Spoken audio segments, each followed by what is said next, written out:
Very special good evening to all of you my lovely students. So कैसे हैं आप सभी? उम्मीद है आप सभी लोग अच्छे होंगे और आपकी पढ़ाई भी अच्छी चल रही होगी। सो आज इस क्लास में हम लोग हिंदी के मोस्ट इम्पोर्टेंट प्रश्न को करेंगे, जो कि आपके बिहार पैरामेडिकल 2022 के एग्ज़ाम के पॉइंट ऑफ व्यू से काफ़ी इम्पोर्टेंट होने वाली है। और ये हिंदी के क्वेश्चन काफ़ी सेलेक्टेड किया हुआ और काफ़ी वीवीआईज क्वेश्चंस को आपके सामने कराया जाएगा। सो आप लोग इस क्लास को मिस ना करते हुए इस क्लास को कंटिन्यू करेंगे। तो चलिए आज की इस क्लास को हम लोग स्टार्ट करेंगे। क्लास को स्टार्ट करने से पहले आप सभी से रिक्वेस्ट है, यदि आप लोग हमारे चैनल पे नए हो, पहली बार हो, तो चैनल को सब्सक्राइब कर लें एंड बेल आइकन को हिट करें। बच्चों, आज का सारा प्रश्न जो है शुद्ध वर्तनी से संबंधित है ना, शब्द से संबंधित है। तो चलिए बच्चों, हम लोग अपने निर्देश की तरफ बढ़ते हैं। हमारा पहले जो निर्देश दिया हुआ है, निम्नलिखित प्रश्नों में शुद्ध वर्तनी वाले शब्द का चयन कीजिए। ठीक है, मतलब कि जो सही शब्द है, जो शुद्ध लिखा हुआ है ना, उसको चयन करना है। ठीक है, चलिए पहला क्वेश्चन है, देख सकते हैं आपके स्क्रीन पर। एस वर्ड यहाँ 4 ऑप्शन है ना, इसमें जो है शुद्ध कौन लिखा हुआ है? Option A, B, C, D है ना। ये सभी में एस वर्ज, एस वर्ज, एस वर्ज, एस है ना। तो एस वर्ज जो है सही कौन सा शब्द है? ठीक है, चलिए देख के इसको जो है मार्क कीजिए और बताइए। चलिए ठीक है, बिल्कुल सही। जो ऑप्शन नंबर बी जो है इसका सही है, एस वर्ज। ठीक है, ऑप्शन नंबर बी जो है इसमें सही लिखा हुआ है। एस वर्ज इस तरह से होता है, एस वर्ज है ना, ऐश्वर्य। ऐश्वर्य का मतलब हुआ सुंदरता। ठीक है, चलिए नेक्स्ट। चलिए सेकंड क्वेश्चन देखिए, फटाफट आंसर देते जाना है। ऐसा, दो में इसमें कौन जो है शुद्ध शब्द है? ऐसा, ऐसा, ऐसा, ऐसा, कौन सा शुद्ध होगा बताओ? ऐसा हम लोग कैसे लिखते हैं जी? ऐसे लिखते हैं, आय आयकार ऐशा, ऐशा, इस तरह से लिखते हैं। यानी कि इसका ऑप्शन नंबर ए जो है राइट है। ठीक है, ठीक है बच्चों, चलिए ठीक है। ऑप्शन नंबर 3, सॉरी प्रश्न संख्या 3 देखिए। 3 में बताइए कि इसमें कौन जो है स्वास्थ्य सही रूप से लिखा हुआ है? हेल्थ है ना, हेल्दी का जो होता है ना हिंदी, स्वास्थ्य। स्वास्थ्य कैसे लिखा था? श व संयुक्त आकार श थ य, क्या हुआ है जी? ये स्वास्थ्य है ना। तो बताइए ऐसा किस में लिखा हुआ है जी? ये है आपका ऑप्शन नंबर सी में। ठीक है बच्चों, स्वास्थ्य इस तरह से लिखा था। आप लोग एक बार इसको जो है ध्यान से देख लो, सीख लो। ठीक है, क्योंकि ये 1 से 2 नंबर का हमेशा आता है प्रश्न में। चलिए चौथा नंबर, प्रदूषण कैसे लिखा था जी? प्रदूषण, प्रदूषण कैसे लिखा था बताइए? ए बी सी डी, इसमें कौन सा ऑप्शन जो है सही है?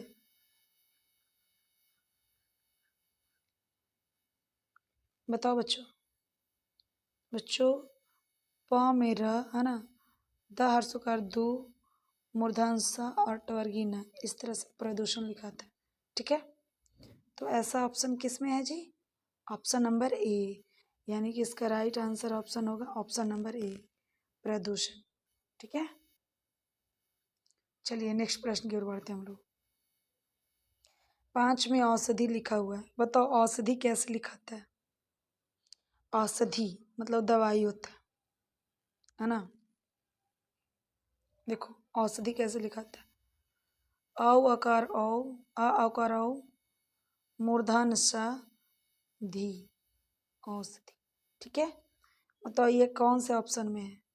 तुम लोग कहोगे मैम ये तो 2 ऑप्शन में, ए और बी दोनों में, तो चलो ए और बी दोनों होगा है ना। लेकिन अगर एग्जाम में आ जाए है ना इस तरह के प्रश्न, तो हमारा जो पहला ऑप्शन होगा यानी ऑप्शन नंबर ए, तो ये सही होगा। ठीक है, चलिए अगला प्रश्न, प्रश्न संख्या 6, श्रृंगार। श्रृंगार कैसे लिखाता है जी? देखो इसमें कौन सा सही है, ए, बी, सी या डी, है ना?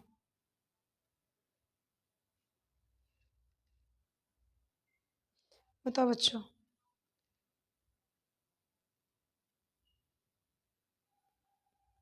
कौन सा सही होगा?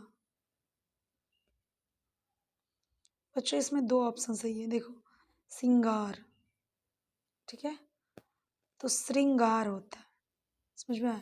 तो तालब श, अनुस्वार री की मात्रा और गार, ये भी श्रृंगार होता है, ठीक है। और एक श्रृंगार ऐसे भी होता है, जानते हैं? ये दोनों ही सही है, ठीक है, ये दोनों ऑप्शन ही क्या है, सही है, ठीक है। चलिए, तो इसका राइट आंसर क्या होगा जी? ऑप्शन नंबर सी भी होगा और डी भी होगा, ठीक है, श्रृंगार, ठीक है बच्चों। ऐसे ऑप्शन नंबर सी आप लोग दो, ज़्यादा बेहतर है, ठीक है। अगला प्रश्न बच्चों, प्रश्न संख्या 7, है ना। निमित्त शब्द क्रिया विशेषण के किस भेद के अंतर्गत आता है, ठीक है। अब बात आ गई क्रिया विशेषण के भेद की, कि क्रिया विशेषण के टोटल कितने भेद होते हैं, ठीक है। तो बच्चों क्रिया विशेषण के 4 भेद होते हैं, ठीक है। क्रिया विशेषण के टोटल कितने भेद होते हैं? 4 भेद होते हैं, ठीक है।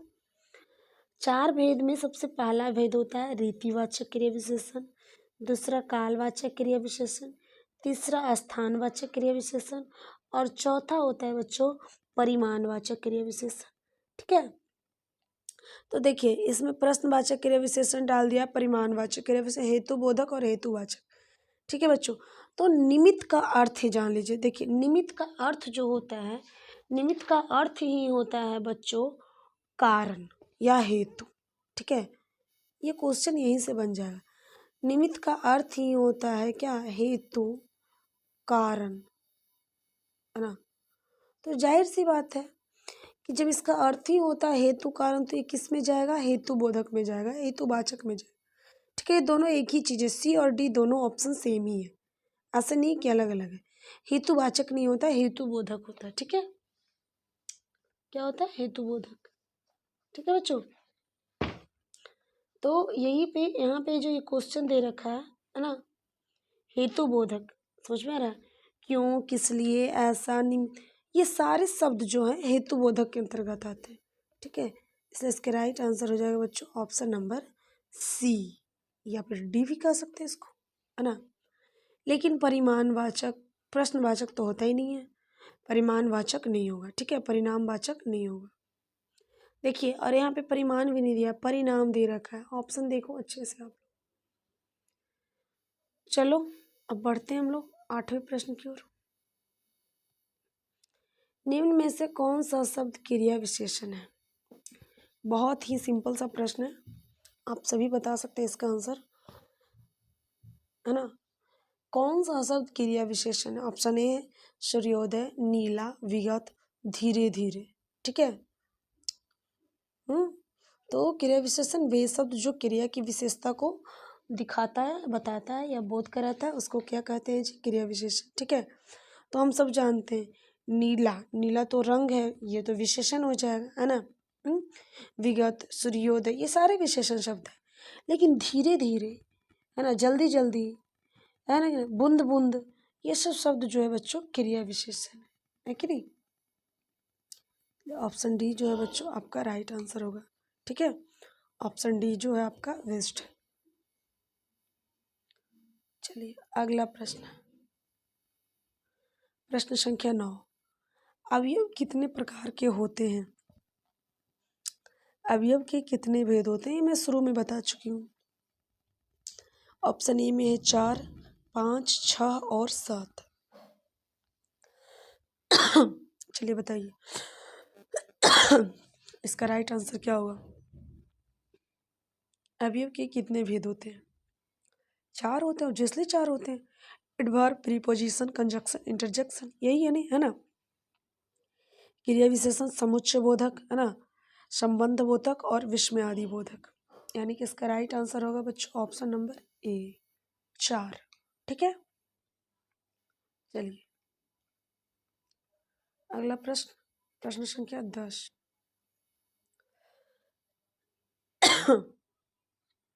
चलिए पढ़िए अगला प्रश्न, प्रश्न संख्या 10। निम्नलिखित शब्दों में कौन सा शब्द कालवाचक क्रिया विशेषण है? ठीक है, अभी मैं बताई कि क्रिया विशेषण के 4 भेद होते हैं, है ना। उसमें से एक भेद है कालवाचक क्रिया विशेषण, है ना। और कालवाचक क्रिया विशेषण किसे कहते हैं? कालवाचक क्रिया विशेषण, है ना, जिससे क्रिया के होने अथवा करने के समय का ज्ञान हो, है ना। कोई भी क्रिया के होने का समय का जो है अगर बोध हो रहा है तो कालवाचक क्रिया विशेषण है। तो इसमें कौन सा शब्द जो है कालवाचक क्रिया विशेषण को दर्शाता है? 4 ऑप्शन है। ए में है जहाँ, आगे, अब, पर्याप्त। ठीक है, अब देखिए जहाँ ये तो स्थान को दर्शा रहा है, आगे ये भी स्थान को दर्शा रहा है ना, अब ये टाइमिंग को दर्शा रहा है नहीं, जैसे अब काम शुरू होगा, है कि नहीं, अब चलना चाहिए, है, यानी कि समय को ही दर्शा रहा है। समझ में आ रही है बात? पर्याप्त ये तो मात्रा को दर्शा रहा है। ठीक है, तो यानी कि ऑप्शन नंबर सी जो है बच्चों इसके लिए क्या है, राइट आंसर है। आप लोग को भी समझ में आ रही होगी बात, है कि नहीं। अब जो है हम लोग समय के लिए प्रयुक्त करते हैं ना, समय को दर्शाने के लिए नहीं। जैसे बहुत देर से बैठे हैं तो हम लोग कहते हैं ना चलो अब चलना चाहिए, क्या मतलब अब समय हो चुका है अब चलना चाहिए, इसका मतलब तो यही हुआ ना। ठीक है, चलो अगला प्रश्न, प्रश्न संख्या 11। निम्नलिखित शब्दों में कौन सा शब्द क्रिया विशेषण है? बताइए। ओह नो, ये तो सेम प्रश्न है जी, है ना, ये रिपीटेड प्रश्न है। सूर्योदय, नीला, विगत, धीरे धीरे। बताओ आप लोग, ये प्रश्न का मैं आंसर नहीं दूंगी, आप लोग बताओ। जी हाँ बच्चों, इसका ऑप्शन डी जो है राइट होगा, है ना, धीरे धीरे। ठीक है, धीरे धीरे, धीरे धीरे जो है ये क्या है जी, क्रिया विशेषण। ठीक है, चलिए नेक्स्ट प्रश्न, प्रश्न संख्या 12।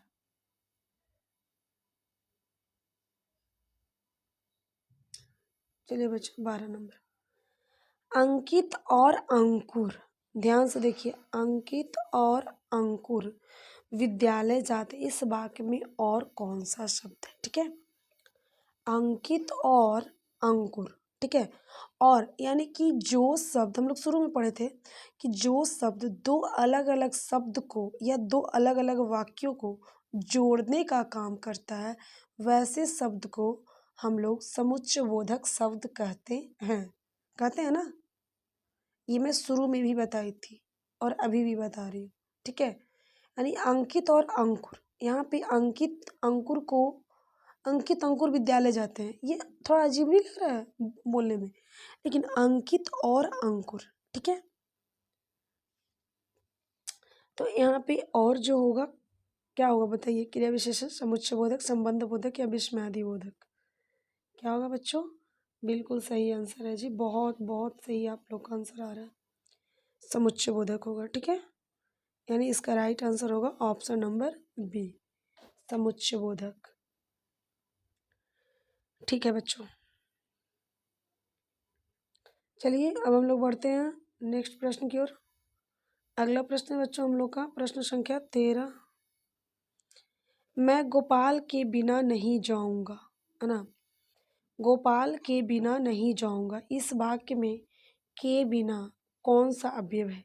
ठीक है, इस वाक्य में के बिना कौन सा अवयव है? तो एक चीज तो ध्यान में रखो आप कि दो ऑप्शन तो आपके छटे जाते हैं। पहला तो क्रिया विशेषण, यहाँ पे के बिना किसी क्रिया की विशेषता नहीं बता रहा, तो क्रिया विशेषण तो छट गया ना।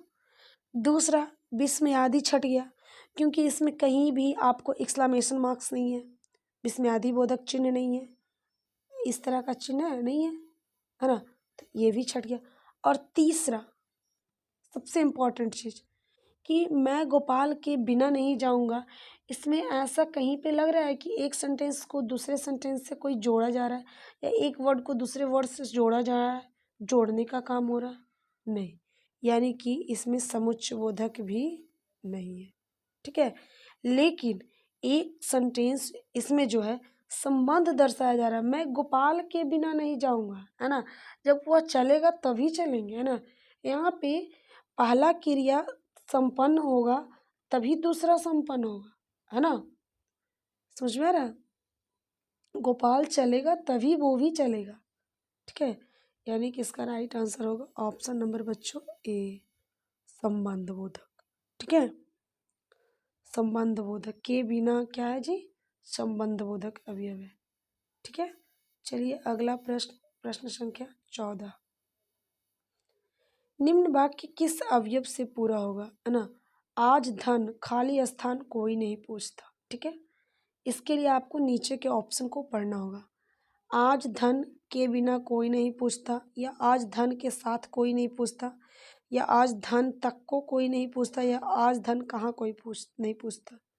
क्या लग रहा है ये चारों में से कौन सा ऑप्शन जो है यहाँ पे फिट बैठेगा, सुटेबल होगा, है ना। बिल्कुल सही, आज धन के बिना कोई नहीं पूछता, है ना जी, यानी ऑप्शन नंबर ए, आज धन के बिना कोई नहीं पूछता। सही बात है भाई, जिसके पास पैसा है उसी को लोग पूछते हैं, पूछते भी हैं और पूजते भी हैं, है ना। ठीक है, चलिए अब नेक्स्ट प्रश्न, प्रश्न संख्या 15, नल बूंद बूंद टपक रहा है ना। नल बूंद बूंद टपक रहा है वाक्य में रेखांकित है विशेषण, क्रिया, क्रिया विशेषण, सर्वनाम। बताइए बूंद बूंद, बताइए जी, यहाँ पे जो बूंद बूंद है ना, वो क्या है, विशेषण है कि क्रिया है, या क्रिया विशेषण या सर्वनाम है। तो देखो विशेषण तो नहीं है ना, सर्वनाम भी नहीं है, क्रिया भी नहीं है, तो बचा कौन, क्रिया विशेषण, है कि नहीं। क्रिया विशेषण यानी कि ये जो बूंद बूंद है ये क्या है बच्चों, क्रिया विशेषण, ठीक है। तो बच्चों आज का जो टॉपिक था अवयव समाप्त होता है ना। अब हम लोग फिर मिलेंगे बच्चों नेक्स्ट क्लास में, है ना, कुछ नए चैप्टर के साथ। आई होप आप लोग को आज समझ में आया होगा।